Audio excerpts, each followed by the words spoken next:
In the shadow of St. Peter's Basilica, beneath the gilded halls where cardinals scheme and popes pray, a different kind of power was being born. Not the ornate, ceremonial authority that glitters in papal regalia, but something far more dangerous. Power that would come to be whispered about in the darkest corners of European courts. A force so secretive that even today, nearly 5 centuries later, its true reach remains shrouded in mystery. The document Pope Paul III signed that September day in 1540 was deceptively simple. The papal bull Resumini Militantis Ecclesiae, granting official recognition to a new religious order called the Society of Jesus. But this was no ordinary brotherhood of monks. These men, who would come to be known as Jesuits, were something entirely different soldiers of Christ, bound by oaths so absolute that they would reshape not just the Catholic Church, but the very foundations of political power across the globe.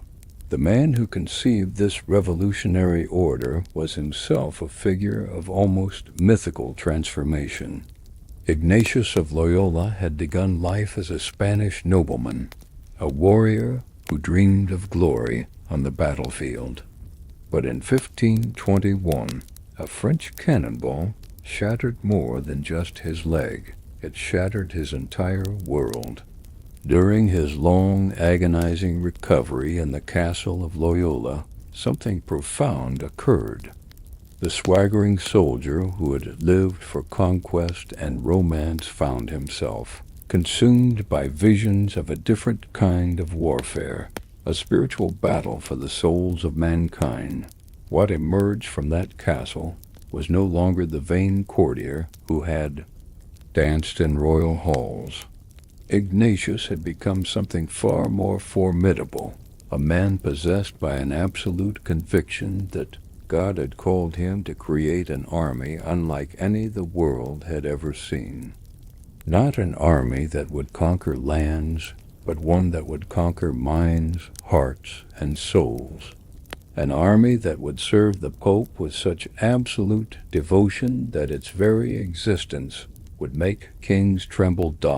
In 1534, in a crypt beneath the church of Saint Denis in Montmartre, 7 men knelt in darkness and changed the world forever. Ignatius and his 6 companions, Pierre Faber, Francis Gazier, Alfonso Salmeron, Diego Lainez, Nicolas Bobadilla, and Simão Rodrigues, took vows that bound them not just to God, but to each other in ways that defied every tradition of religious life. They swore poverty, chastity, and obedience, but these were not the gentle promises of contemplative monks.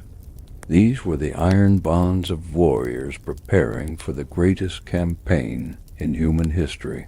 But it was the 4th vow that would make them legends and make them feared. Unlike any religious order before them, the Jesuits swore special allegiance directly to the Pope himself.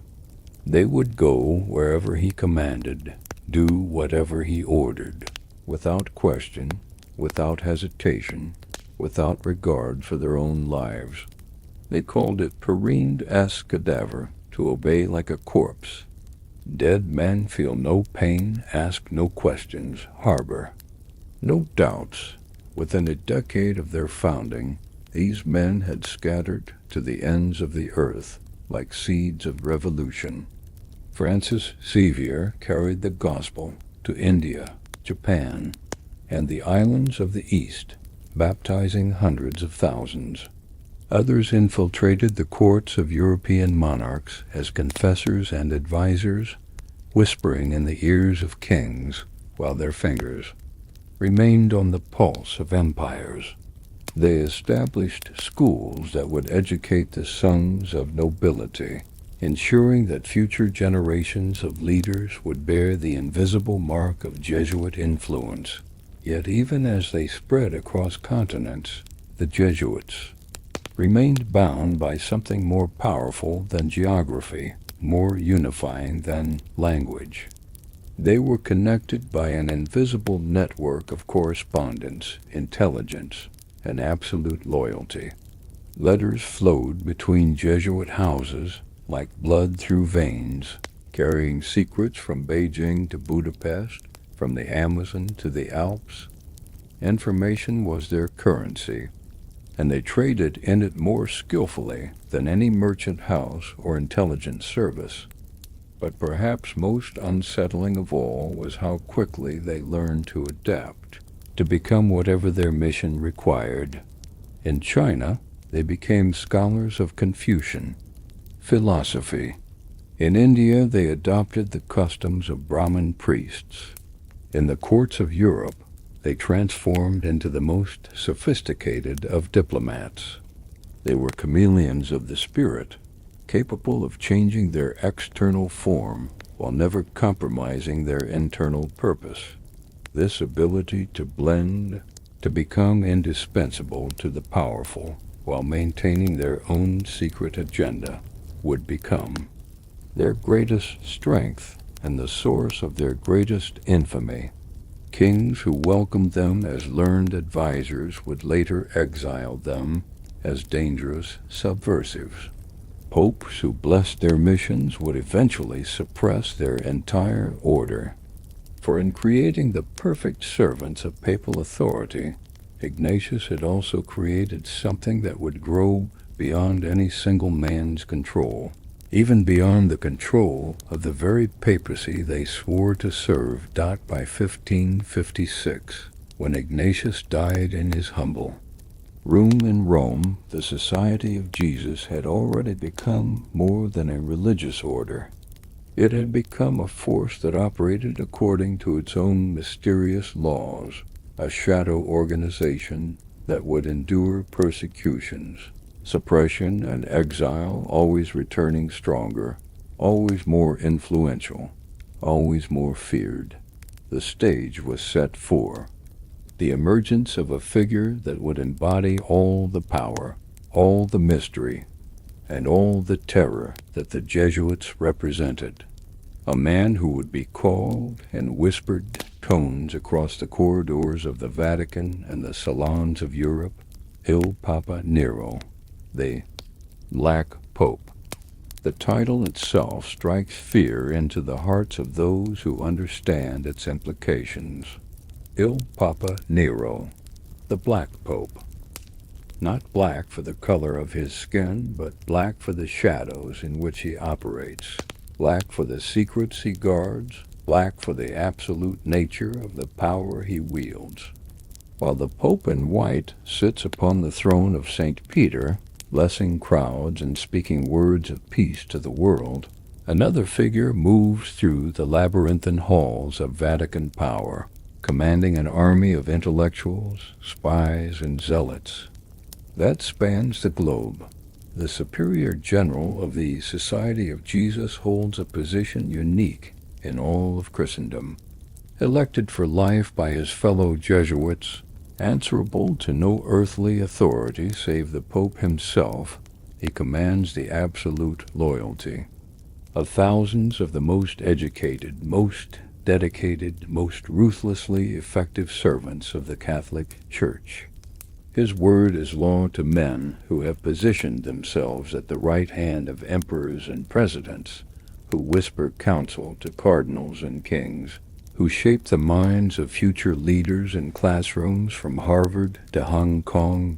Unlike the papacy, with its elaborate ceremonies and public spectacles, the office of the Superior General operates in deliberate obscurity.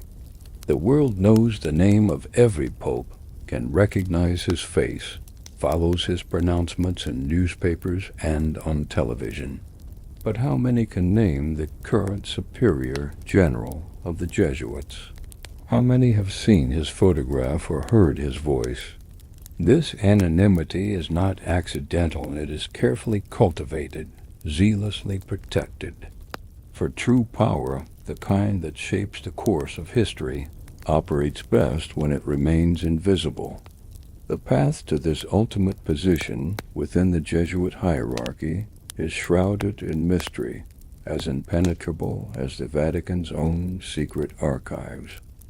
The process begins with the Congregatio Generalis, a gathering so secretive that its deliberations make the College of Cardinals look like a town hall meeting. Jesuit delegates from around the world converge on Rome, their movements tracked by intelligence services, their presence noted by diplomatic channels, yet their actual discussions remain sealed behind walls of silence that have never been breached. These men who gather to elect their new leader are not ordinary priests. They are the intellectual elite of the Catholic world, holders of advanced degrees from the finest universities, speakers of multiple languages, masters of theology, philosophy, science, and statecraft. They have served as presidents of universities, advisors to governments, negotiators of international treaties. They have walked in the corridors of power so long that power itself has become as natural to them as prayer. The election process itself defies every modern notion of democratic transparency. No cameras record the proceedings, no journalists report on the balloting, no exit polls predict the outcome. The delegates enter their conclave in silence and emerge, sometimes weeks later, with a decision that will affect the lives of millions, the policies of nations, the very direction of human civilization. The man they choose will hold his position until death, wielding authority that rivals that of any monarch or president. But what kind of man rises to such heights within this most secretive of organizations? The superior general must be more than merely intelligent, more than merely pious, more than merely administratively capable. He must possess that rarest of qualities, the ability to command absolute loyalty while remaining absolutely loyal himself. He must be comfortable with power, yet willing to serve, ruthless in pursuit of the Church's goals, yet capable of infinite patience in their achievement. History reveals the extraordinary caliber of men who have held this position. Pedro Arup, who led the Jesuits through the turbulent decades following Vatican II, was a survivor of Hiroshima who had literally witnessed the birth of the nuclear age. His successor, Peter Hans Palvenbach, was a scholar of Oriental languages who could discuss Buddhist philosophy with the Dalai Lama, while simultaneously managing a global organization with the efficiency of a multinational corporation. The current Superior General operates from a modest office in the Curia Generalizia, the Jesuit headquarters near the Vatican. The building itself is unremarkable, a study and deliberate understatement that reflects the Jesuit preference for substance over style. Yet from this unassuming location, decisions are made that affect Jesuit missions in over 100 countries, that direct the policies of dozens of universities, that influence the education of countless world leaders. The reach of the Superior General's authority extends far beyond what any organizational chart could reveal. When he speaks to the global network of Jesuit provincials, his words are transmitted to men who hold positions of extraordinary influence in their respective regions. The Jesuit Provincial of New York oversees institutions that educate the children of America's elite. The Jesuit Provincial of India manages missions that serve hundreds of millions of souls. The Jesuit Provincial of Central Africa coordinates development projects that affect the economic future of entire nations. Yet perhaps the most unsettling aspect of the Superior General's power lies not in what he commands directly, but in the invisible network of loyalty and influence that surrounds him. Former Jesuits who have left the order often maintain their connections, their sympathy, their willingness to provide assistance when called upon. Lay people who were educated by Jesuits carry with them a perspective, a way of thinking, a set of values that were shaped by men ultimately answerable to the superior general. This network operates without formal structure, without official recognition, without public acknowledgement. It exists in the shared glances between Jesuit-educated politicians and the subtle preferences shown by Jesuit-trained judges, in the investment decisions made by Jesuit-influenced businessmen. It is a web of influence so delicate that it is almost invisible, yet so pervasive that it touches nearly every center of power in the Western world. The superior general himself rarely appears in public, rarely grants interviews, rarely makes pronouncements that attract media attention. When he does speak publicly, his words are carefully measured, diplomatically phrased, designed to reveal as little as possible while still maintaining the appearance of transparency. He is a master of the art that the Jesuits have perfected over centuries, the ability to be all things to all people while remaining true to an agenda known only to themselves. This is the man whom whispered rumors call the true ruler of the Catholic Church, the puppet master who pulls the strings that make even popes dance to his will. This is the figure whom conspiracy theorists claim orchestrates world events from his shadowy headquarters, who commands a global network of agents more extensive than any intelligence service, more dedicated than any political party, more ruthless than any corporation. Whether these rumors contain even a grain of truth, or whether they are merely the fevered imaginings of minds that cannot accept the complexity of modern power, one thing remains certain. The superior general of the Society of Jesus wields influence that extends far beyond the walls of any church, far beyond the borders of Vatican City, far beyond the comprehension of those who see only the surface of global affairs. The Black Pope sits upon a throne of shadows, ruling an empire that exists in the spaces between other empires, commanding loyalties that transcend national boundaries, pursuing goals that span centuries rather than mere political cycles.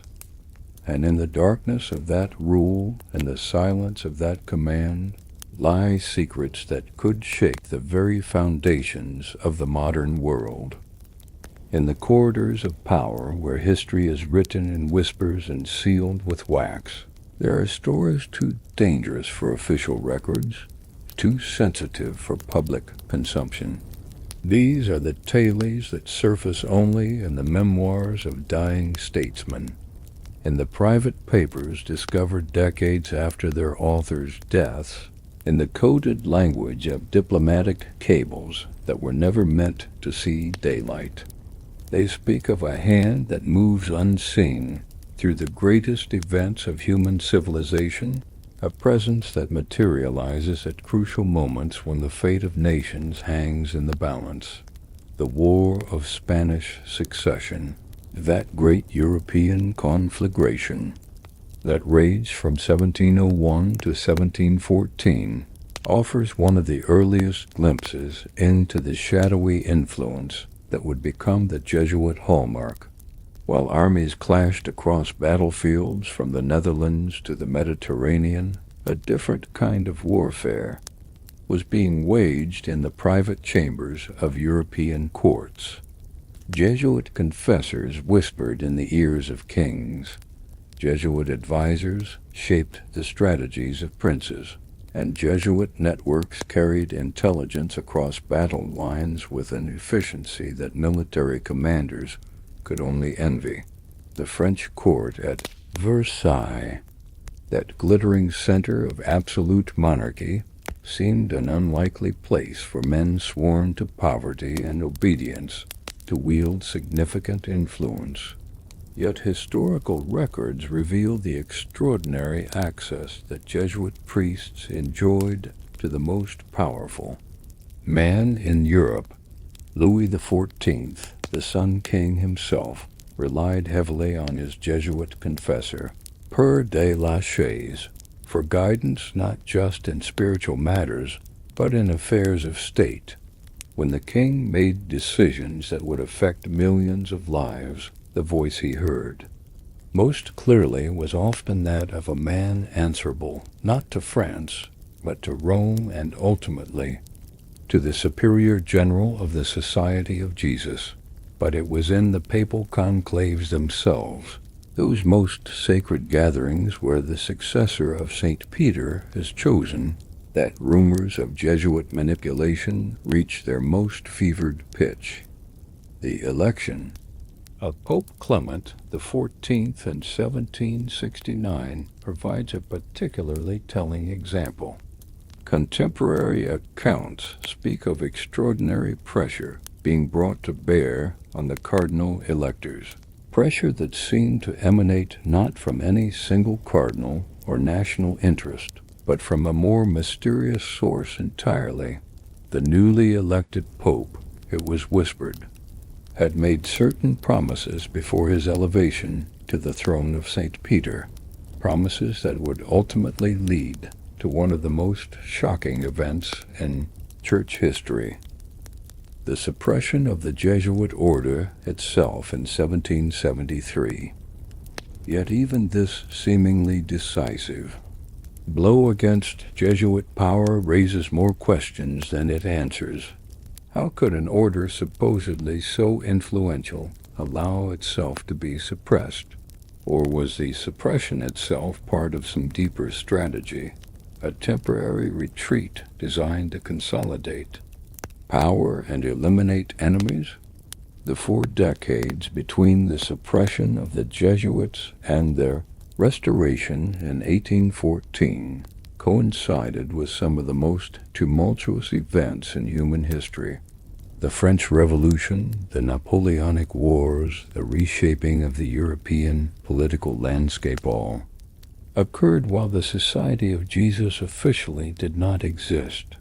Yet scattered reports from across Europe tell of mysterious figures, men with unmistakable Jesuit training, appearing at crucial moments during this period of upheaval. In Russia, where Empress Catherine II had refused to recognize the papal suppression, the Jesuits continued to operate openly. From their base in St. Petersburg, they maintained contact with their scattered brethren across Europe, preserving the institutional memory and organizational structure that would allow for their eventual restoration. More intriguingly, archival evidence suggests that these Russian Jesuits served as a secret communication network between European courts throughout the revolutionary period, carrying messages and intelligence with the same efficiency they had once displayed in their global missions.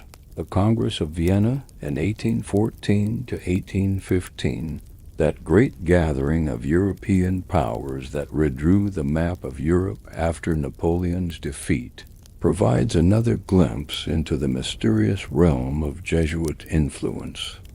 Among the advisors and secretaries who attended the various delegations were men whose educational backgrounds and intellectual formation bore the unmistakable stamp of Jesuit training.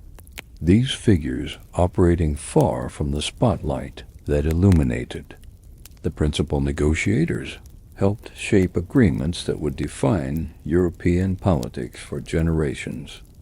Perhaps most significantly, it was during this same Congress of Vienna that Pope Pius VII issued the bull Sollicitudo Omnium Ecclesiarum, formally restoring the Society of Jesus to full legal existence.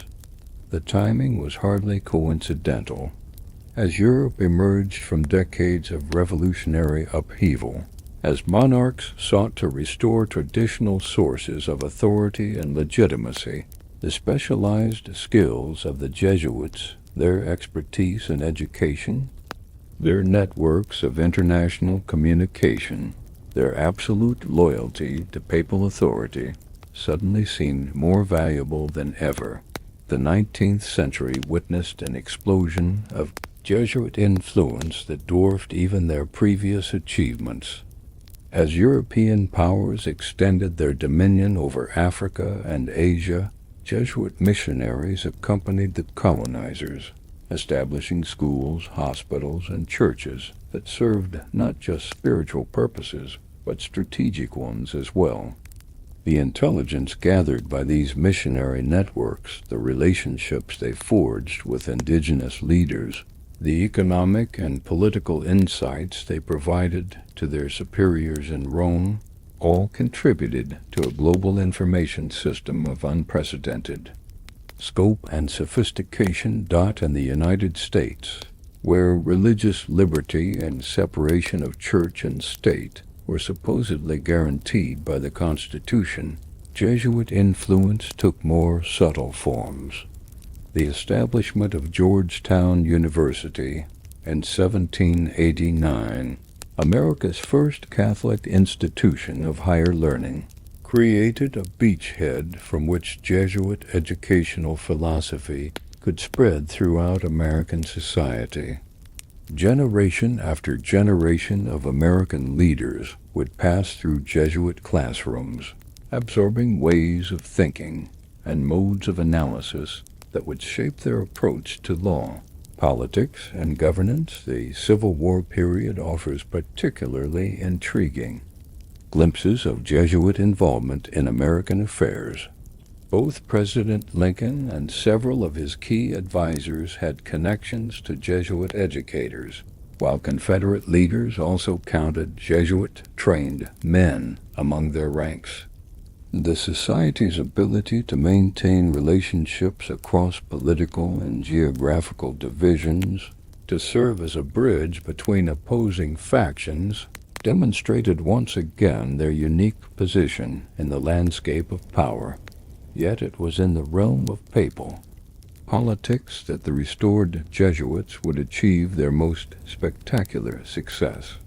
The First Vatican Council of 1869 to 1870, which defined the doctrine of papal infallibility, was organized and managed by men whose intellectual formation had been shaped by Jesuit principles. The philosophical arguments that supported the doctrine, the political maneuvering that ensured its passage, the diplomatic skills that minimized opposition from secular governments, all bore the hallmarks of Jesuit influence. The declaration of papal infallibility represented more than a theological development. It was a masterstroke of ecclesiastical politics that elevated the Pope to a position of unprecedented authority within the Catholic world.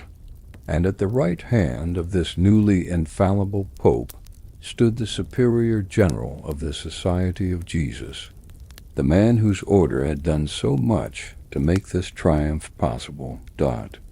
As the 19th century drew to a close, the whispers about Jesuit power had evolved into something approaching common knowledge among those who moved in the highest circles of European society.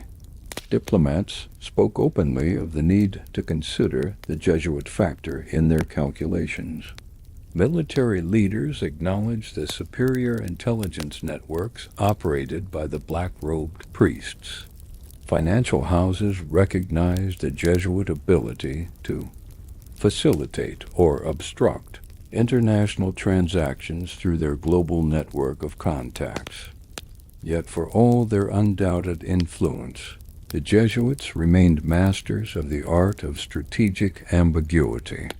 They were simultaneously everywhere and nowhere, indispensable and invisible, powerful beyond measure, yet humble servants of a higher authority.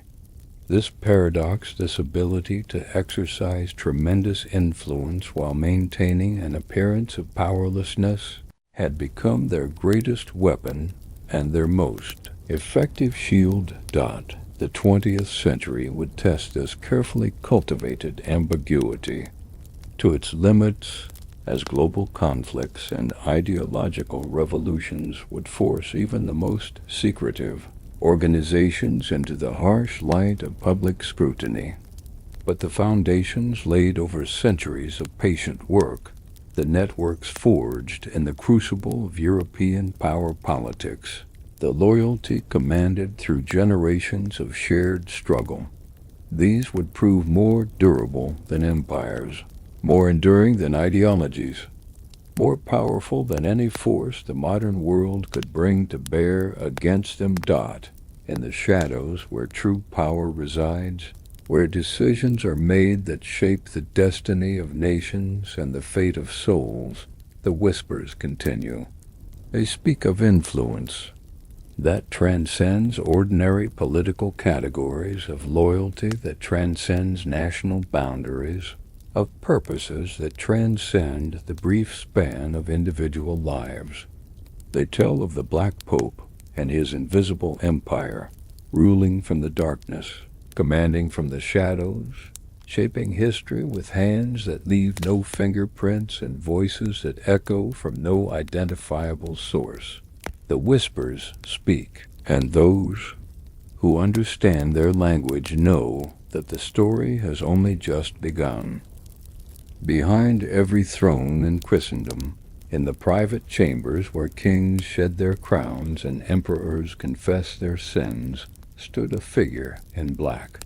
Not an executioner, not a guard, but something far more dangerous, a priest whose loyalty belonged not to the sovereign he served, but to a distant master in Rome. These men, bound by vows that made them more reliable than blood relations and more devoted than the most faithful courtiers, formed the most effective intelligence network the world has ever known.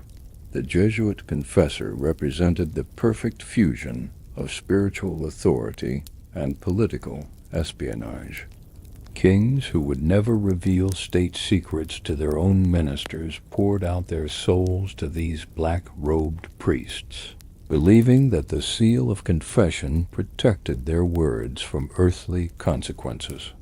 What they failed to understand was that, while the confessor might never repeat the exact words spoken in the confessional, the knowledge gained could be synthesized, analyzed, and transformed into intelligence that found its way through encrypted channels back to Rome, where the superior general and his advisors transformed royal indiscretions into instruments of papal policy.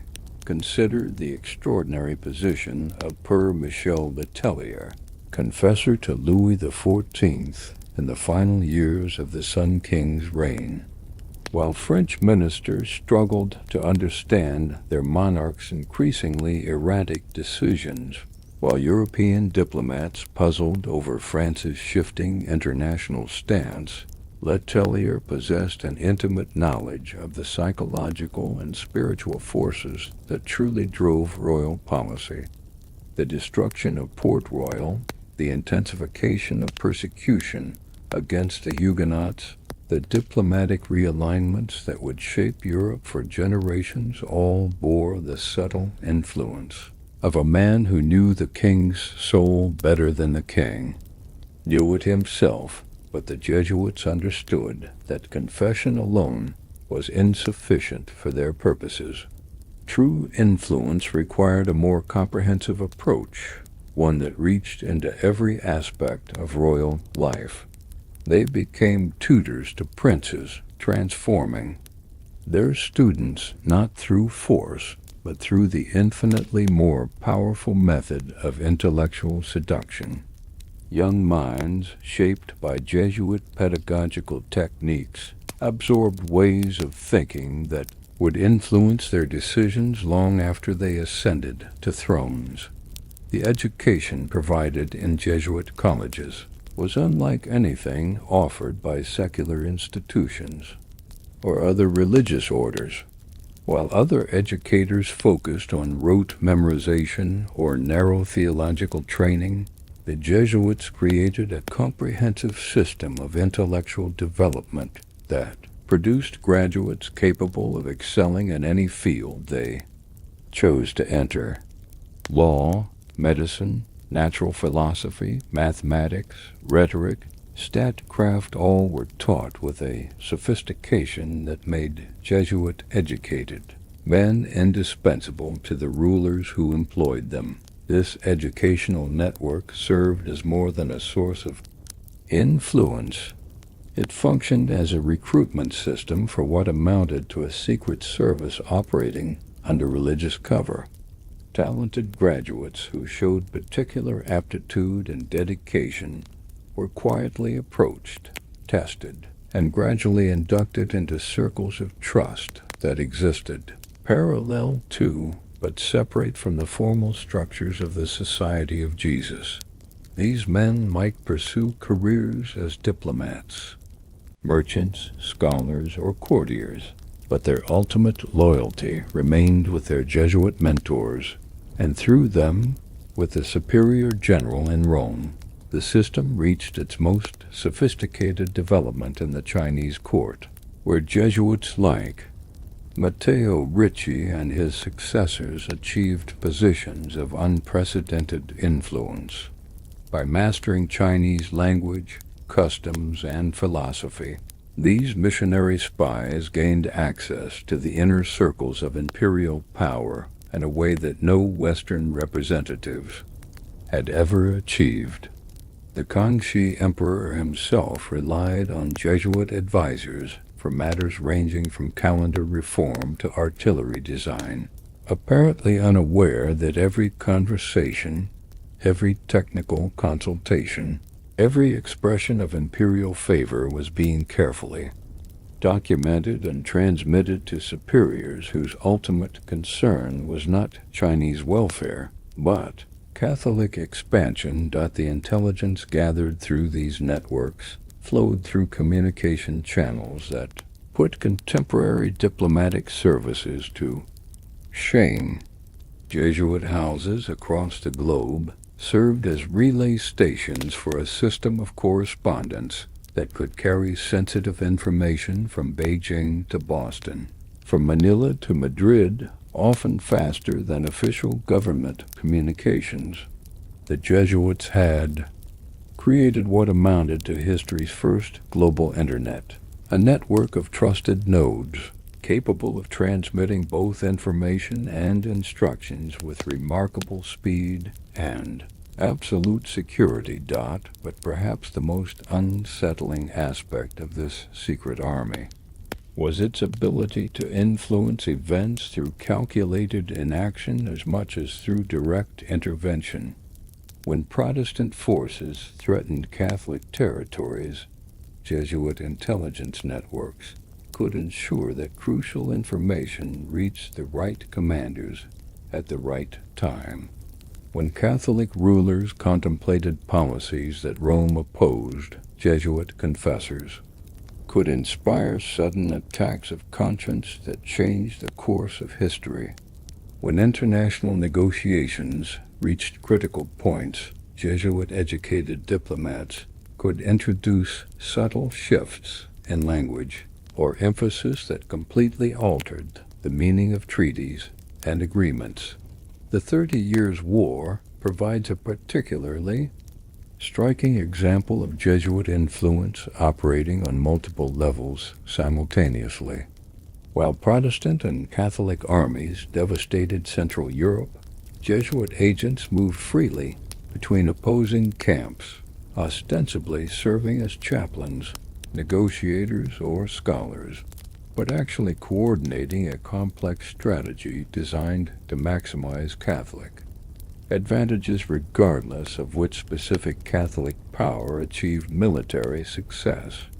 The Peace of Westphalia, which ended the conflict in 1648, bore the invisible fingerprints of Jesuit negotiators who had helped shape its terms from behind the scenes. Even more remarkable was the Jesuits' ability to maintain their network during periods of apparent defeat or suppression. When France expelled the society in 1762, when Portugal and Spain followed suit, when Pope Clement XIV himself suppressed the order in 1773, the infrastructure of Jesuit influence did not simply vanish. Former Jesuits remained in their positions. As tutors, confessors, and advisors, their loyalty undiminished by the legal technicality that their order no longer officially existed. The network continued to function. Its communication channels remained open. Its intelligence gathering continued unabated. During the turbulent decades of the French Revolution and Napoleonic Wars, this dormant network proved its value repeatedly. Emigrant nobles fleeing revolutionary France found sanctuary in houses that had once been Jesuit colleges.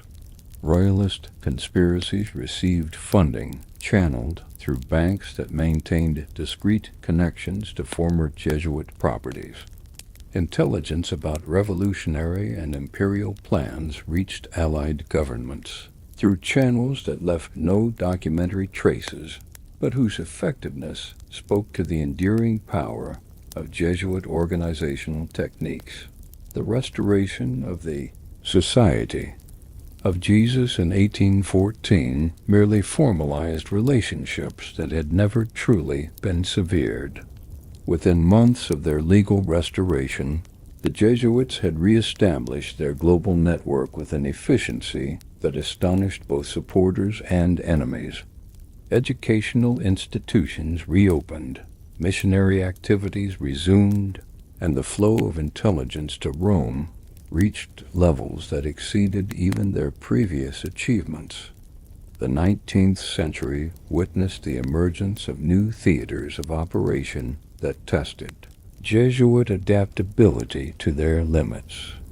In the United States, where separation of church and state supposedly prevented direct religious influence on government, Jesuit-educated Catholics began appearing in positions of increasing prominence throughout the federal system. In Germany, the Kulturkampf launched by Bismarck against Catholic influence created both challenges and opportunities for Jesuit operatives skilled in clandestine activity. In Latin America, independence movements created power vacuums that Jesuit networks were perfectly positioned to exploit.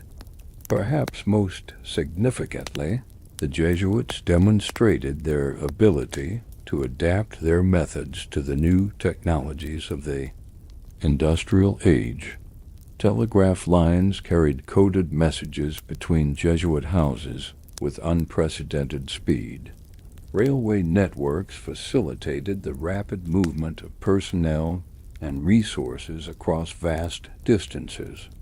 Steamships allowed for more frequent and reliable communication between distant missions. The Jesuits embraced these innovations not as threats to their traditional methods, but as tools that could enhance their effectiveness. By the end of the 19th century, the Vatican's secret army had evolved into something that transcended the traditional boundaries of religious organization.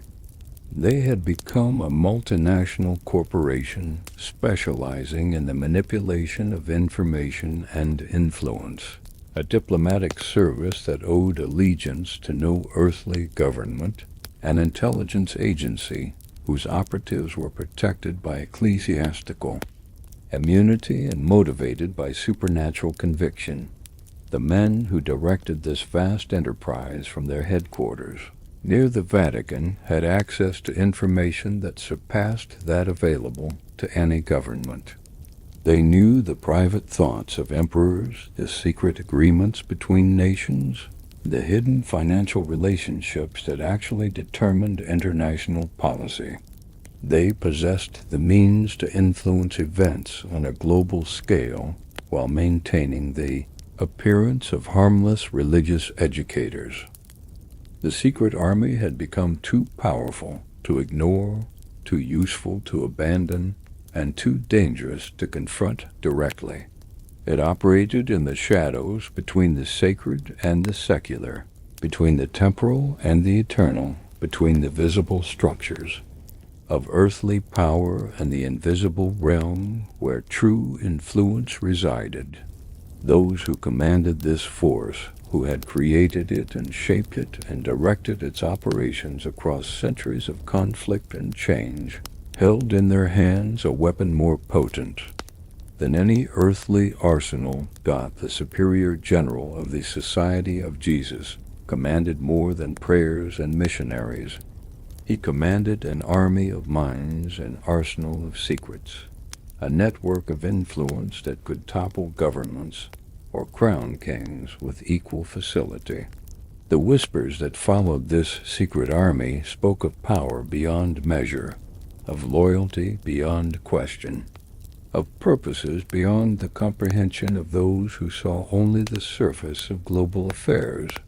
In the darkness where true authority resided, the Vatican's secret army stood ready to serve its mysterious master, the man they called the Black Pope. Power that grows in darkness inevitably attracts the attention of those who rule in the light. By the middle of the 18th century, the influence of the Society of Jesus had become so pervasive, so threatening to established authority, that kings who had once welcomed Jesuit confessors began to see them as agents of a foreign power more dangerous than any army. The very success that had made the Jesuits indispensable also made them intolerable to rulers who recognized that their own authority was being subtly undermined by men whose ultimate loyalty lay elsewhere. The first crack in the Jesuit edifice appeared in the most unlikely place. Portugal, a Catholic nation whose empire had been built with Jesuit assistance, and whose colonial territories were honeycombed with Jesuit missions. Sebastião José de Carvalho y Melo, better known as the Marquis of Pombal, had risen to power as chief minister to King Joseph I, with a vision of absolute royal authority that left no room for competing loyalties. When he looked at the Jesuit missions in Brazil, he saw not servants of God, but servants of Rome, men whose allegiance to their superior general took precedence over their obedience to Portuguese law. The conflict that erupted in 1750 over the Guarani War in South America provided Pombal with the pretext he needed. Jesuit missionaries had organized indigenous populations into reduction semi-autonomous communities that existed under Jesuit guidance but outside direct colonial control. When the Treaty of San Ildefonso transferred these territories from Spanish to Portuguese jurisdiction, the Jesuits resisted, claiming that they were protecting their converts from exploitation. Pombal saw something far more sinister, an independent state within his empire, owing allegiance to a foreign power. The suppression that followed was swift and merciless. On the night of September 15, 1759, Portuguese soldiers simultaneously surrounded every Jesuit house in the empire. Within hours, over 1,000 Jesuits had been arrested, their properties confiscated, their schools closed, their missions dissolved. Those who survived the initial roundup were loaded onto ships and transported to the Papal States, where they arrived destitute and demoralized, living testimony to the vulnerability of even the most powerful religious order when it faced the concentrated wrath of secular authority. But Pombal's actions sent shockwaves far beyond Portugal's borders. If the Jesuits could be destroyed so easily in one Catholic kingdom, what prevented other rulers from following suit? The precedent was terrifying, not just to the Jesuits themselves, but to anyone who understood the delicate balance between spiritual and temporal power that had governed European politics for centuries. France, the eldest daughter of the Church, might have seemed an unlikely place for anti-Jesuit sentiment to take root. Yet beneath the glittering surface of Versailles, tensions had been building for decades between the Society of Jesus and other powerful interests within the French state. The Jansenists, Catholic reformers who opposed Jesuit theology and political methods, had been waging a war of pamphlets and legal challenges against the Society for generations. Parliamentary magistrates, jealous of their own authority, resented Jesuit claims to special privileges and exemptions from royal law. The crisis came to a head in 1761 through an almost comically mundane incident. Father Antoine Lavalette, the Jesuit superior in Martinique, had engaged in extensive commercial activities to fund his mission, eventually accumulating debts of over 2 million livres. When his creditors demanded payment and the Society of Jesus refused to accept responsibility for one member's debts, the case went to the French courts. What began as a simple bankruptcy proceeding became a comprehensive examination of Jesuit constitutions, privileges, and loyalties. The Parliament of Paris, seizing this opportunity to strike at an organization they had long mistrusted, declared that the Jesuit constitutions were incompatible with French law and royal authority. The Society's vow of absolute obedience to their superior general, the parliamentarians argued, made them agents of a foreign power, incapable of true loyalty. To France, King Louis XV, despite his personal affection for his Jesuit confessors, found himself trapped between the demands of his magistrates and the protests of the Society. The suppression decree of 1762 was even more devastating than Portugal's actions had been. France was the intellectual center of Catholic Europe, home to the most prestigious Jesuit colleges and the most influential Jesuit scholars.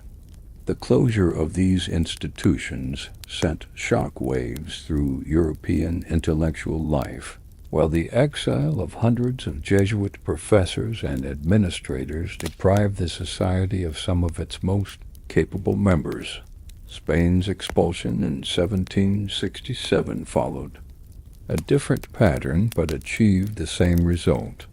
King Charles III, influenced by ministers who had absorbed the political philosophy of the Enlightenment, had grown suspicious of any organization that claimed authority independent of royal control.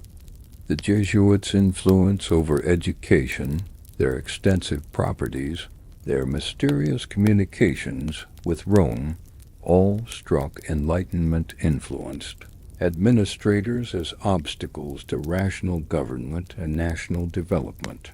The Spanish suppression was conducted with military precision that reflected decades of planning. On the night of April 2, 1767, sealed orders were opened simultaneously in every Spanish territory from Madrid to Manila. By dawn, over 5,000 Jesuits had been arrested and were being transported to ports for deportation to Italy. The speed and coordination of the operation demonstrated that Charles III's government had learned from Portuguese and French experiences, leaving no opportunity for Jesuit resistance or escape. The exiled Spanish Jesuits presented a particular problem for Pope Clement XIV, who found himself responsible for thousands of displaced religious whose presence in Italy created diplomatic complications with every major Catholic power. The Jesuits had become not just a religious problem, but a political crisis that threatened papal relations with the most important Catholic kingdoms in Europe. Yet it was the pressure from the Bourbon monarchs who ruled France, Spain, Naples, and Parma that ultimately forced the Pope's hand. These rulers, coordinating their diplomatic efforts with unprecedented unity, made it clear that the continued existence of the Society of Jesus had become incompatible with peaceful relations between the Holy See and the major Catholic powers. The choice facing Clement XIV was stark: suppress the Jesuits or risk a schism that could tear Catholic Europe apart. The papal brief Dominus Ac Redemptor, issued on July 21, 1773, marked one of the most extraordinary moments in church history. A pope, speaking with the authority of St. Peter, declared that an organization founded by a saint and approved by his predecessors no longer served the interests of the Church. The Jesuits were not condemned for heresy or moral corruption. They were simply declared incompatible with the peace and welfare of Christendom. The immediate aftermath of suppression revealed both the extent of Jesuit influence and the difficulty of completely eliminating an organization that had become so deeply embedded in the structures of European society. Former Jesuits remained in positions throughout the educational, diplomatic, and ecclesiastical hierarchies, their training and connections intact even if their formal religious status had been eliminated. Jesuit colleges reopened under different names with largely the same faculty. Jesuit libraries and archives were seized by governments, but often ended up in the hands of sympathetic administrators who ensured their preservation. More significantly, the suppression was never universally enforced. Catherine II of Russia, Orthodox herself but pragmatic in her approach to Catholic subjects, refused to promulgate the papal brief in her territories. Frederick II of Prussia, Protestant but appreciative of Jesuit educational methods, likewise maintained Jesuit schools in his Catholic provinces. These refuges allowed the society to maintain a legal existence and organizational continuity that would prove crucial to their eventual restoration. The survival of the Jesuits in Russia deserves particular attention, as it demonstrates the remarkable adaptability that had always characterized the society. Forbidden to receive new members in most of the world, the Russian Jesuits quietly continued recruiting and training young men who would be ready to resume Jesuit work when circumstances permitted. They maintained correspondence with scattered former Jesuits throughout Europe, preserved the Society's administrative traditions, and even elected new superiors general to maintain the continuity of leadership. This underground existence during the suppression years revealed qualities that even the Jesuits' enemies had to admire. Despite facing the combined opposition of the major European powers and the Pope himself, despite being stripped of their legal status and institutional resources, despite enduring exile, imprisonment, and poverty, the Society of Jesus never abandoned its sense of mission or its organizational unity. Members who had been forced to become secular priests continued to follow Jesuit spiritual practices. Former Jesuit schools maintained Jesuit pedagogical methods under new management.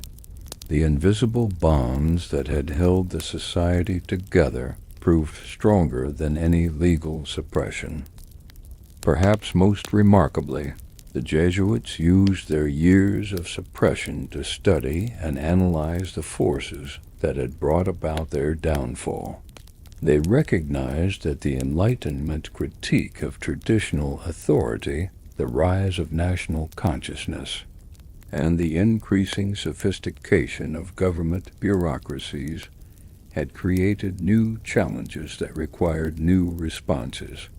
When the society was eventually restored, it would emerge with a deeper understanding of modern political realities and more subtle methods of exercising influence. The irony of the suppression was that it ultimately demonstrated not Jesuit weakness, but Jesuit strength, an organization that could survive the coordinated opposition of every major Catholic power, maintain its unity through decades of persecution, and emerge from suppression stronger and more focused than before, had proven itself capable of enduring any earthly opposition. The Jesuits had learned that temporal powers could destroy their legal existence, but could not eliminate the ideas, methods, and loyalties that constituted their true strength. By 1814, when Pope Pius VII formally restored the Society of Jesus, the political landscape of Europe had been transformed by revolution, war, and the collapse of the old regime. The monarchs who had suppressed the Jesuits were gone, replaced by leaders who recognized the need for institutions capable of defending traditional authority against the forces of radicalism and nationalism. The Jesuits, seasoned by persecution and strengthened by adversity, stood ready to resume their role as the Vatican's most effective instruments of influence and control. The Restoration marked not just the return of a religious order, but the resurrection of a network of power that had proven itself capable of surviving any earthly opposition. The superior general who emerged from the shadows to reclaim his position as the Black Pope commanded an organization that had been tested by fire and found unbreakable. The enemies of thrones and altars had learned that some powers cannot be destroyed by force, only transformed and strengthened through resistance. In the aftermath of their restoration, the Jesuits faced a world transformed beyond recognition. The old certainties of absolute monarchy and unquestioned religious authority had been shattered by decades of revolution and war. Yet from this chaos emerged opportunities that even the most ambitious superior general could never have imagined. The very forces that had once threatened to destroy the Society of Jesus now created conditions in which their unique skills became more valuable than ever before. The man who would guide the Jesuits through this transformation was Luigi Fortis, elected as the first superior general after the Restoration in 1814. Fortis understood that the society could not simply return to its pre-suppression methods and expect to achieve the same results. The world had changed, and the Jesuits would have to change with it. Yet beneath this tactical flexibility lay the same strategic vision that had always animated the society: the creation of a Catholic, intellectual and spiritual elite that could shape the direction of human civilization. The 19th century presented challenges that required all of the Jesuits' legendary adaptability. Liberal nationalism threatened to fragment the Catholic world into competing nation-states, each claiming sovereign authority over religious matters within its borders. Scientific materialism challenged traditional religious explanations of natural phenomena and human behavior. Democratic ideologies questioned the hierarchical principles upon which both church and society were founded. Industrial capitalism created new forms of wealth and power that operated according to economic rather than spiritual principles. The superior general and his advisors recognized that meeting these challenges would require a fundamental evolution in Jesuit methods. Direct political intervention of the kind that had characterized their activities in the 17th and 18th centuries was no longer possible in an age of parliamentary governments and free press. Instead, the Jesuits would have to work through the emerging structures of civil society, universities, newspapers, professional associations, cultural institutions, and intellectual movements. The transformation began with education, the foundation of Jesuit influence since the time of Ignatius himself. The restored society moved quickly to re-establish their colleges and universities, but with curricula and methods adapted to contemporary needs. Jesuit schools began offering instruction in modern languages, natural sciences, and commercial subjects, alongside traditional theology and classical literature. More importantly, they began training a new generation of Catholic intellectuals capable of engaging with secular scholarship on its own terms while maintaining their fundamental religious commitments. This educational offensive achieved results that exceeded even the most optimistic projections. Jesuit universities in Europe and America became centers of Catholic intellectual life, producing graduates who went on to prominence in every field of human endeavor. These men carried with them not just specific knowledge, but ways of thinking, patterns of analysis, and networks of relationships that connected them to a global community of shared values and mutual support that the Superior General watched over this expanding network from his headquarters in Rome, but his influence operated through channels so subtle that even close observers often failed to detect them. Unlike his predecessors who had maintained direct correspondence with kings and emperors, the 19th century Black Pope worked through intermediaries, university rectors who shaped educational policy, newspaper editors who influenced public opinion, parliamentarians who crafted legislation, bishops who guided diocesan administration. The restoration of the papal temporal power provided the Superior General with new opportunities to demonstrate his indispensability to the Holy See itself. Pope Pius IX, facing challenges to papal authority from both liberal nationalism and secular scholarship, relied increasingly on Jesuit expertise to defend traditional Catholic positions. The definition of papal infallibility at the First Vatican Council represented the culmination of centuries of Jesuit theological development, while the syllabus of errors condemning modern liberalism bore the unmistakable influence of Jesuit intellectual analysis.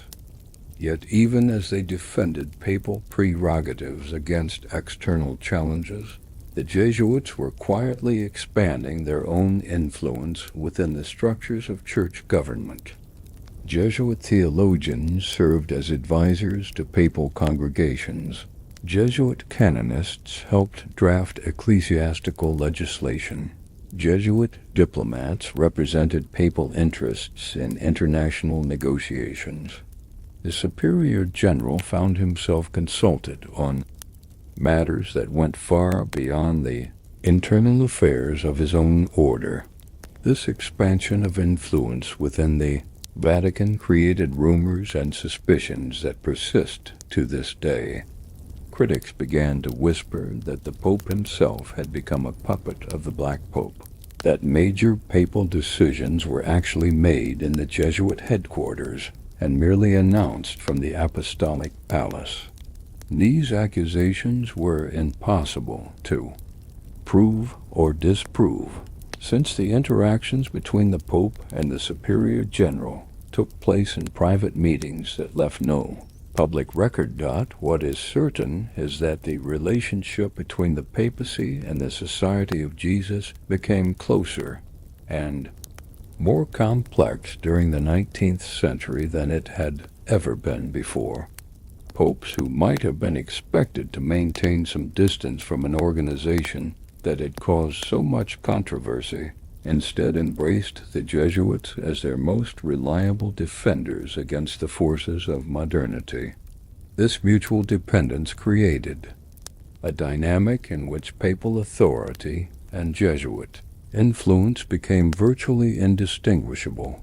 The unification of Italy and the loss of the Papal States in 1870 paradoxically strengthened this relationship by eliminating the Pope's role as a temporal sovereign and concentrating his energies on spiritual leadership. The Superior General, whose organization had always operated as a transnational entity, was perfectly positioned to help the papacy adapt to its new circumstances. Jesuit networks that spanned the globe could provide the Vatican with information, resources, and influence that compensated for the loss of territorial sovereignty. The turn of the 20th century brought new challenges that tested Jesuit adaptability once again. The emergence of socialist and communist movements threatened to mobilize the working classes against traditional religious authority. The development of modern biblical criticism raised questions about the historical accuracy of sacred texts. The rise of psychology and social sciences provided alternative explanations for human behavior that seemed to eliminate the need for supernatural intervention. Once again, the Superior General and his advisors demonstrated their ability to adapt Jesuit methods to changing circumstances.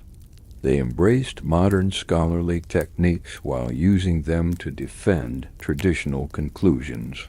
They engaged with socialist critics while developing Catholic social teaching as an alternative to revolutionary ideology. They entered the fields of psychology and sociology while maintaining that these disciplines ultimately confirmed rather than contradicted religious truth. This intellectual engagement required a new kind of Jesuit, one capable of achieving distinction in secular academic fields while maintaining absolute loyalty to the society and its mission. The creation of such men demanded educational innovations that pushed Jesuit formation to new levels of sophistication. Jesuit scholars began earning advanced degrees from the finest secular universities, mastering disciplines that previous generations of Jesuits had ignored or rejected, building reputations that gave them credibility in intellectual circles far removed from traditional Catholic influence. The results of this strategy became apparent during the pontificate of Pius X, when the modernist crisis threatened to split the Catholic Church between traditionalists and reformers. The Superior General played a crucial but largely invisible role in helping the Pope navigate this crisis, providing theological expertise that enabled the condemnation of modernist errors while maintaining Catholic engagement with legitimate scholarly developments. The success of this delicate balancing act demonstrated once again the unique value of Jesuit intellectual flexibility combined with institutional loyalty. By the outbreak of World War I, the Superior General commanded an organization that had successfully adapted to every major challenge of the modern era. Jesuit scientists worked in the most advanced research laboratories, Jesuit scholars taught in the most prestigious universities. Jesuit writers contributed to the most influential publications. The society had not merely survived the transition to modernity. It had positioned itself to shape the direction of modern civilization. Yet this very success created new forms of suspicion and opposition. Protestant critics charged that the Jesuits had infiltrated secular institutions to advance a hidden Catholic agenda. Liberal politicians worried about the influence of men whose ultimate loyalty belonged to a foreign religious superior. Nationalist movements saw Jesuit internationalism as a threat to national sovereignty and cultural independence. These suspicions were fueled by the increasingly obvious influence that the Superior General exercised within the Vatican itself. Papal encyclicals bore the unmistakable stylistic and intellectual marks of Jesuit authorship. Papal policies reflected Jesuit strategic thinking. Papal appointments favored candidates with Jesuit connections or sympathies. The Black Pope had become so integral to the functioning of the Holy See that distinguishing between papal and Jesuit influence had become virtually impossible.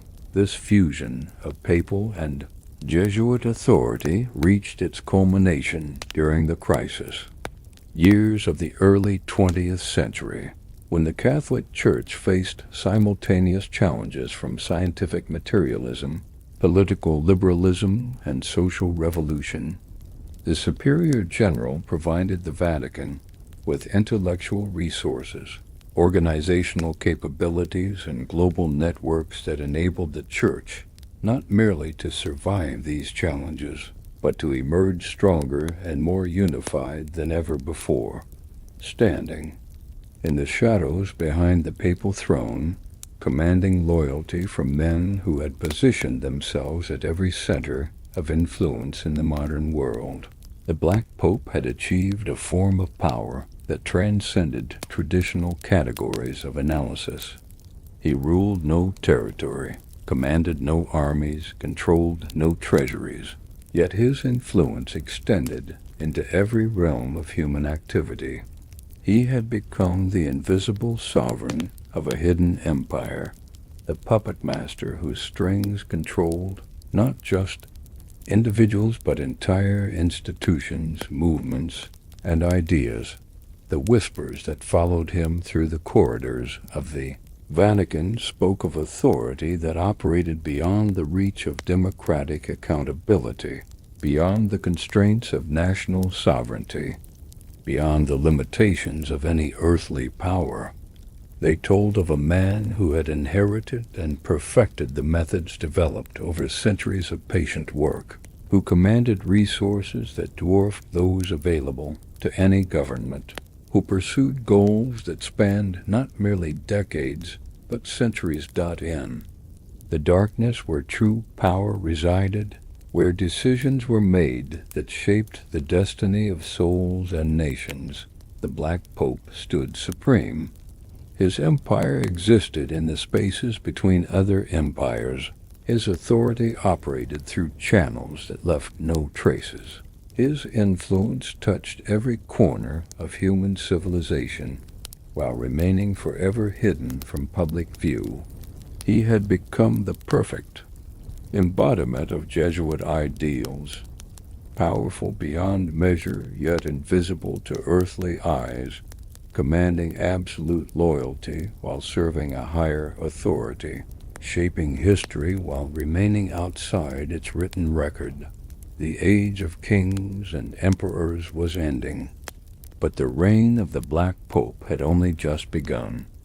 In the crucible of the 20th century, as empires crumbled and ideologies clashed with unprecedented violence, the Society of Jesus faced its greatest test not from earthly persecution, but from the very forces of history itself. Two world wars, the rise and fall of totalitarian regimes, the emergence of global capitalism and communist revolution all threatened to render obsolete the careful networks of influence that the Jesuits had spent centuries constructing. Yet from these ashes of the old world order, the society would emerge not weakened, but transformed, more essential than ever to the survival of Catholic civilization in an increasingly hostile world. The election of Pedro Arup as Superior General in 1965 marked a watershed moment that would reshape not only the Society of Jesus but the entire relationship between the Catholic Church and modern civilization. Arup was himself a living symbol of the forces that were transforming the 20th century, a Basque intellectual who had witnessed the atomic destruction of Hiroshima while serving as a missionary in Japan, a man who had seen firsthand both the promise and terror of technological modernity. His election came at the precise moment when the Second Vatican Council was forcing the Church to confront its relationship with the contemporary world, and Arup would guide the Jesuits through this transformation with a vision that was both revolutionary and deeply traditional. Under Arup's leadership, the Society embraced what he termed the preferential option for the poor, a theological and political commitment that placed the Jesuits at the forefront of liberation movements. Across the developing world, Jesuit priests became champions of social justice in Latin America, Africa, and Asia, organizing peasant communities, challenging authoritarian governments, and developing new theological frameworks that justified revolutionary action in Christian terms. This was not the discreet influence of confessors whispering in royal ears, but open confrontation with earthly powers in the name of spiritual principles. Yet even as individual Jesuits embraced radical politics, the institutional structure of the society remained as centralized and hierarchical as ever. The Superior General in Rome continued to command absolute obedience from men who had positioned themselves at the cutting edge of social and political change. This paradox: revolutionary priests serving reactionary, institutional structures created tensions that reverberated through every level of Jesuit operations and eventually reached the highest circles of Vatican power.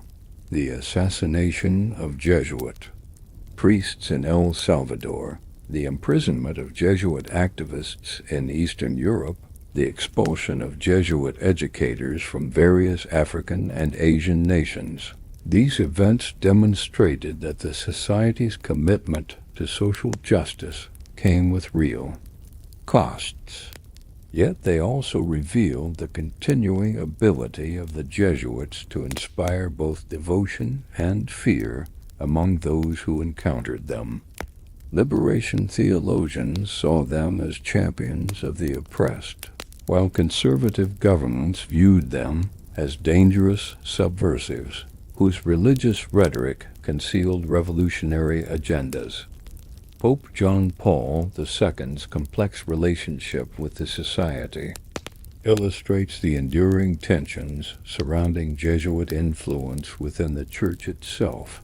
The Polish Pope had witnessed firsthand the Jesuits' role in challenging communist authority in Eastern Europe, and he appreciated their intellectual sophistication and pastoral dedication. Yet he also worried about theological innovations that seemed to subordinate spiritual concerns to political activism, and he was particularly concerned about the erosion of traditional religious authority in favor of democratic consultation and lay participation.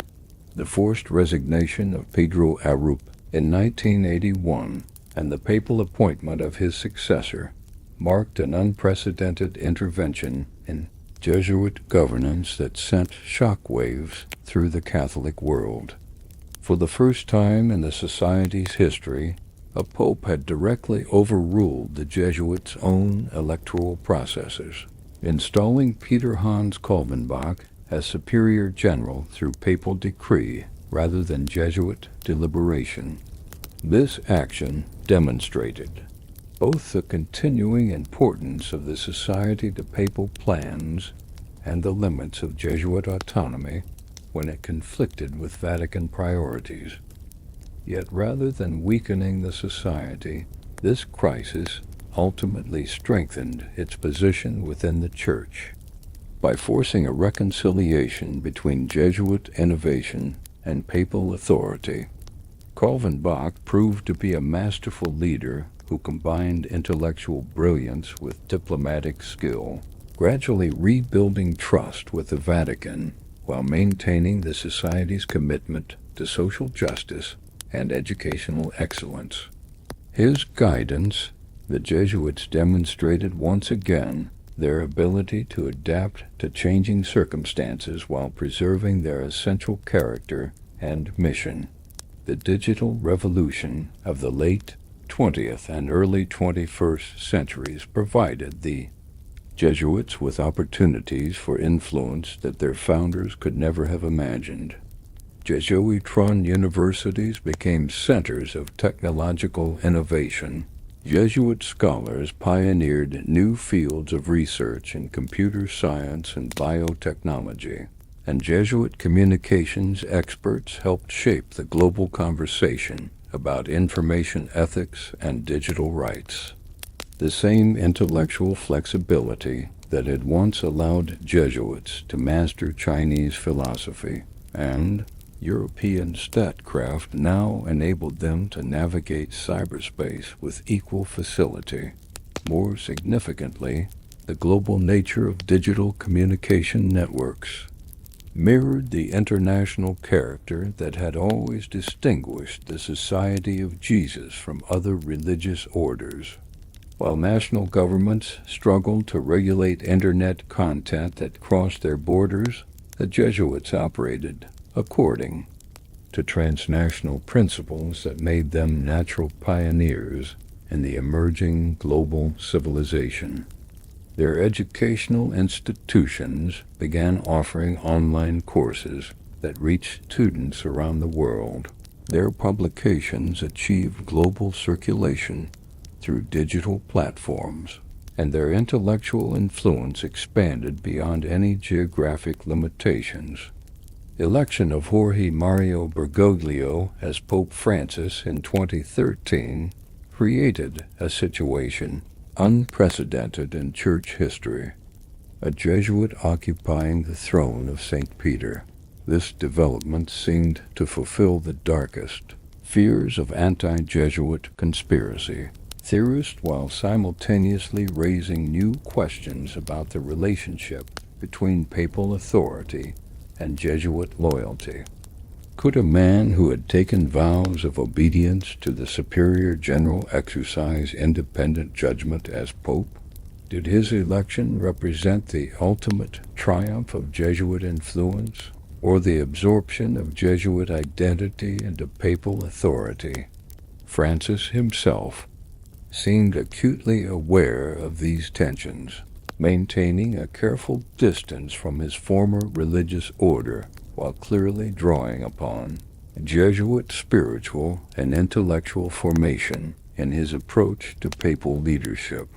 His emphasis on pastoral mercy over doctrinal rigor, his concern for environmental and social justice, his preference for informal communication over ceremonial pronouncement, all reflected distinctively Jesuit approaches to religious authority.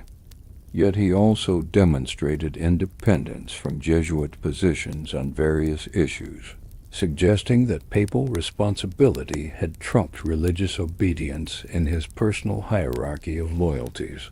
The contemporary Society of Jesus operates in a world that would be unrecognizable to Ignatius and his early companions, yet their fundamental mission remains unchanged: the formation of Catholic, intellectual, and spiritual elites capable of shaping human civilization according to Christian principles. Today's Jesuits serve as university presidents and research scientists, as human rights advocates and diplomatic negotiators, as spiritual directors and cultural critics. They continue to educate the children of the powerful while championing the cause of the powerless, to engage with cutting-edge scholarship while defending traditional religious truths.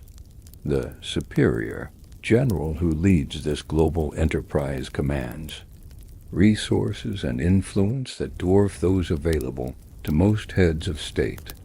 Jesuit educational institutions on every continent shape the minds of future leaders in business, government, academia, and culture. Jesuit publications reach millions of readers and help form public opinion on crucial issues of the day.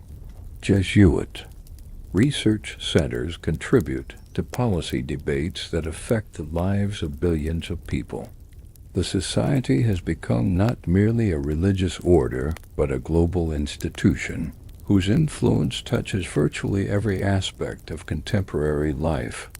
Yet this very success continues to generate the same suspicions and fears that have followed the Jesuits throughout their history. Critics charge that Jesuit-educated political leaders remain under the influence of their former teachers, that Jesuit universities indoctrinate students with hidden agendas, that Jesuit intellectuals use their academic credentials to advance religious objectives through seemingly secular channels. The Society's refusal to fully disclose its internal communications and decision-making processes only fuels these suspicions, creating an atmosphere of mystery that obscures the line between legitimate influence and conspiratorial manipulation. The truth about contemporary Jesuit influence lies somewhere between the extremes of hagiographical admiration and paranoid conspiracy theory. The Society undoubtedly exercises significant influence in educational, intellectual, and cultural spheres, but this influence operates through persuasion rather than coercion, through excellence rather than manipulation. Jesuit-educated individuals may carry certain values and perspectives throughout their careers, but they also demonstrate independence of thought, an action that would be impossible if they were merely puppets of some hidden agenda. What remains constant across nearly 5 centuries of Jesuit history is the Society's ability to adapt its methods while maintaining its essential character. From royal confessors to liberation theologians, from missionary explorers to internet pioneers, the Jesuits have repeatedly demonstrated their capacity to find new ways of pursuing their fundamental mission. This adaptability ensures that the Society will continue to play a significant role in shaping human civilization, regardless of what challenges the future may bring. The Superior General who guides this process from his headquarters in Rome embodies both the continuity and change that characterize the modern Society of Jesus. He commands an organization that spans the globe and influences millions of lives, yet he remains bound by the same vows of poverty, chastity, and obedience that governed his 16th century predecessors. He exercises authority that rivals that of any earthly leader, yet he serves a mission that transcends temporal concerns and political calculations dot in the eternal tension between sacred and secular authority, between spiritual ideals and worldly realities. The Jesuits have carved out a unique position that defies easy categorization. They are neither entirely of this world nor completely removed from it, neither purely religious nor merely political. neither transparent in their operations nor entirely secret in their intentions. They exist in the spaces between other institutions, exercising influence that is real but difficult to measure, pursuing goals that are spiritual but with temporal consequences.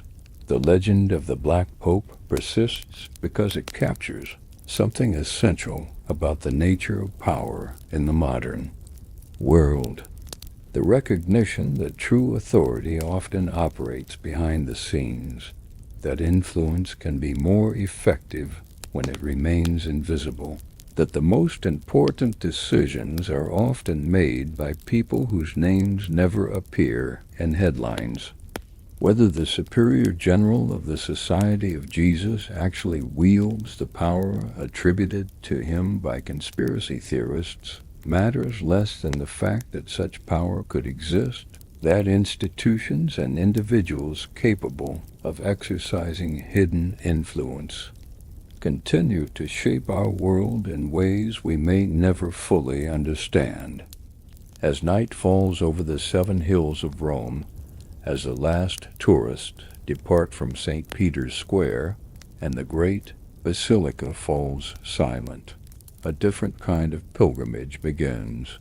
In the narrow streets that wind between ancient churches and medieval palaces, in the shadowed courtyards where history whispers its secrets to those who know how to listen, the eternal city reveals its most closely guarded mysteries. Here, in the darkness between the sacred and the secular, between the visible authority of the Vatican and the invisible networks that truly govern human affairs, moves a figure that has haunted the imagination of the world for nearly 5 centuries. The legend of the Black Pope refuses to die because it speaks to fears and suspicions that run deeper than any particular historical moment or political controversy.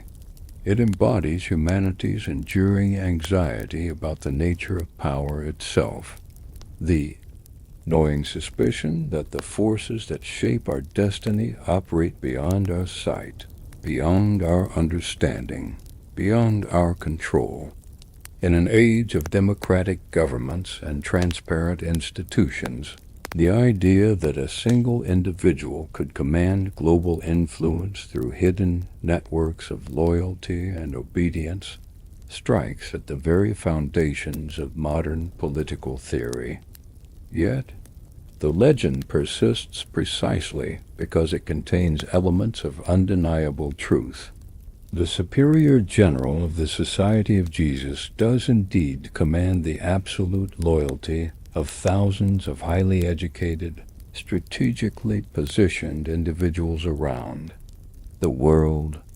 He does operate from headquarters that maintain deliberate obscurity about their internal deliberations and decision-making processes. He does pursue goals that span decades or centuries, rather than the brief cycles of electoral politics or corporate quarterly reports. The question is not whether this influence exists, but whether it operates according to the sinister purposes attributed to it by conspiracy theorists. The modern world has provided the legend with new forms and fresh anxieties. In an era of global communications and international institutions, the Jesuits' transnational character seems more threatening than ever to those who believe in the primacy of national sovereignty and democratic accountability. When Jesuit-educated politicians rise to prominence in multiple countries simultaneously, when Jesuit scholars shape international policy debates, when Jesuit institutions receive funding from mysterious sources and pursue agendas that transcend local concerns, observers naturally wonder whether these coincidences reflect coordination by some central authority. The digital age has only intensified these suspicions by making visible networks and connections that were once hidden from public view. Internet researchers can now trace the educational backgrounds of world leaders, map the funding sources, of international organizations and identify patterns of influence that span continents and decades. When these investigations reveal the recurring presence of Jesuit connections at crucial points in global affairs, the temptation to see conspiracy rather than coincidence becomes almost irresistible. Yet the very transparency that feeds conspiracy theories also reveals their limitations. The Jesuits operate too openly, publish too extensively, and engage too actively in public discourse to maintain the kind of comprehensive secrecy that true conspiracy would require. Their educational methods are publicly documented. Their spiritual practices are widely known. Their institutional structures are matters of public record. If they truly controlled world events through hidden manipulation, they would hardly advertise their presence so prominently in the very institutions they supposedly control. The reality of Jesuit influence is both more mundane and more profound than the legends suggest. Rather than exercising power through secret commands and mysterious manipulation, the society shapes the world through the patient work of education, scholarship, and spiritual formation. They create communities of shared values and mutual respect that transcend political and cultural boundaries. They foster intellectual approaches that emphasize careful analysis, ethical reflection, and long-term thinking. They maintain networks of communication and collaboration that enable effective responses to global challenges. This influence operates through persuasion rather than coercion, through excellence rather than deception, through service rather than domination. Yet it is no less real for being exercised through these peaceful means. Ideas shape the world more powerfully than armies. Education influences society more permanently than legislation, and spiritual formation affects human behavior more profoundly than any system of rewards and punishments. The current Superior General, Arturo Sosa, embodies both the continuing evolution and the enduring character of his office. A Venezuelan intellectual with advanced degrees in political science and philosophy, Sosa represents the society's adaptation to an increasingly multipolar world where influence flows from south to north as well as from west to east. His election broke centuries of European dominance and Jesuit leadership while maintaining the intellectual sophistication and global perspective that have always characterized the position. Sosa's public statements reveal a man grappling with the same challenges that have confronted his predecessors for centuries: how to maintain religious identity in an increasingly secular world, how to exercise moral authority in pluralistic societies, how to serve institutional needs while responding to individual conscience. His approach emphasizes dialogue over confrontation, collaboration over control, adaptation over resistance. Yet beneath this ironic surface lies the same iron determination that has enabled the society to survive every crisis in its long history. The global crises of the 21st century have only enhanced the relevance of the Jesuit approach to leadership and influence. Climate change, economic inequality, technological disruption, cultural fragmentation, these challenges require exactly the kind of long-term thinking, international cooperation, and ethical reflection that the society has always provided. Jesuit institutions are at the forefront of research into sustainable development, social justice, artificial intelligence ethics, and interfaith dialogue. Their graduates occupy key positions in international organizations, environmental movements, human rights advocacy, and technological innovation. This continuing relevance ensures that the legend of the Black Pope will persist regardless of changes in global politics or church governance. As long as the world faces challenges that transcend national boundaries and electoral cycles, as long as complex problems require sophisticated analysis and ethical reflection, as long as human beings seek meaning and purpose beyond material success, there will be a need for institutions capable of providing the kind of leadership that the Jesuits have always offered. The shadow that falls across St. Peter's Square each evening does not emanate from any single building or individual, but from the accumulated weight of centuries of patient work, dedicated service, and quiet influence. It represents not the darkness of conspiracy, but the mystery of vocation, not the threat of hidden power, but the challenge of moral authority in a world that often seems to have lost its way. Those who walk through Rome's ancient streets in search of secret meetings and mysterious cabals will find only tourists and pilgrims, scholars and priests going about their ordinary business under the watchful eyes of security cameras and curious journalists. The real power that emanates from these sacred precincts operates in plain sight through institutions that publish their activities and annual reports, through individuals whose biographies are matters of public record, through ideas that are debated in academic journals and popular media. Yet the legend persists because it captures something essential about the nature of authority in the modern world. True power does not announce itself with fanfare or justify itself through democratic mandate. It operates through networks of trust and loyalty that transcend formal institutional boundaries. It pursues goals that may not be fully understood until decades or centuries after they are achieved. It exercises influence through the patient cultivation of human potential, rather than the manipulation of immediate circumstances.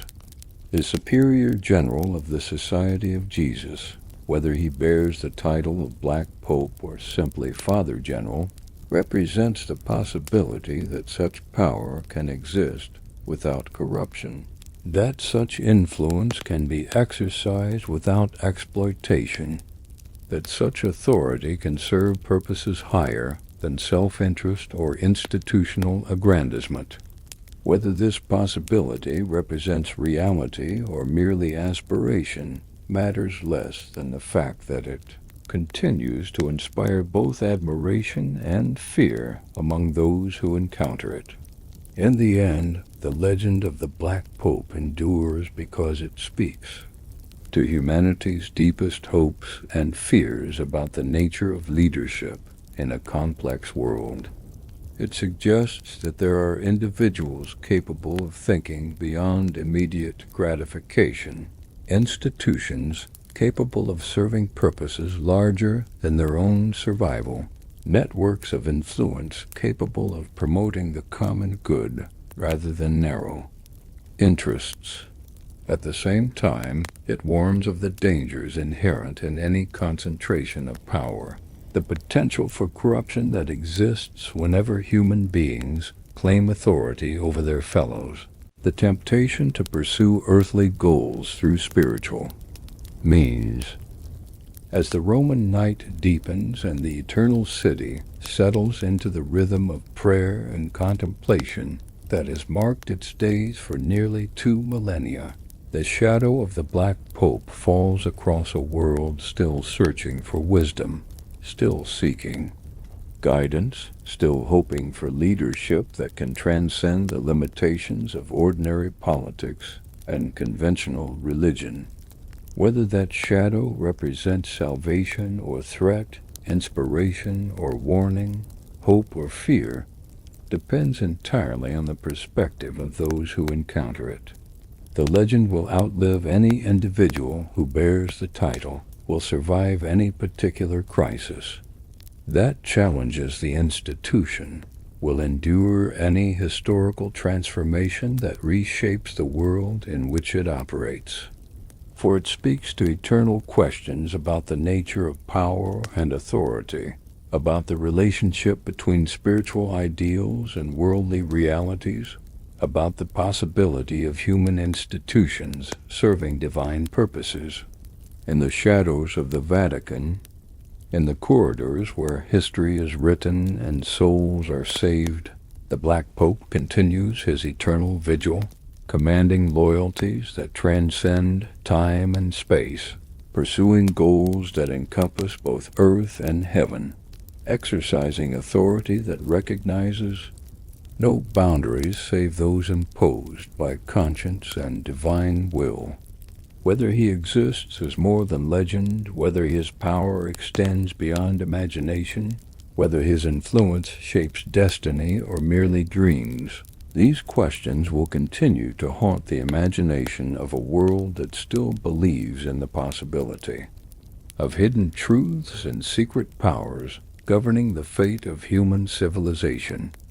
The shadow that never dies casts its darkness and its light across every generation, reminding us that the greatest mysteries are often hidden in plain sight, that the most profound truths often wear the disguise of legend, and that the most important questions about human nature and divine purpose may never find answers that satisfy our curiosity while they continue to challenge our faith.